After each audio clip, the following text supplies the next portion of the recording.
تو چی جای ترس داری گفت؟ همون که خودش دندان شداد همون خودش نان شمیته گفت.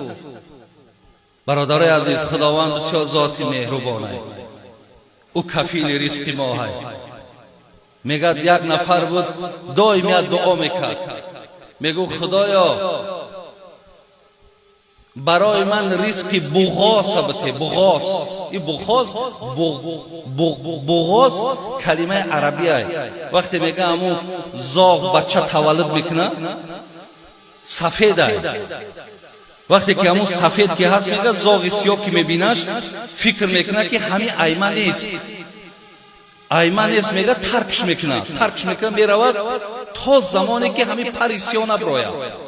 پر سیاه که میبراورده است بعد به سراغش میآمده است. یک آدم داغیم میگفت است خدایا مرا ریسک همون بغاس بده. بغاسش همون که در حالت همون پشم سفید داشتن. خدا را بینیم برادرای عزیز قدرت چکی.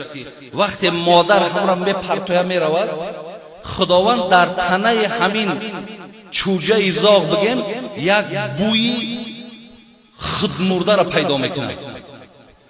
یک چوجه که یک حیوان میبرد یک بوی دارد کو، وقتی که بوی کی باشد بعد کیرما و پشه آمدن میگیرن.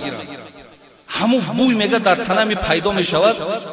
دیگر کیرمها و پشه ها اکو برای خوردنش میان. وقتی نزدیک کی میان شکارشون کردن میگیرن، خوردنشون میگیرن تا زمانی که پرش میگه سیاه میشده است بعد مادرش سراغش میآمده است.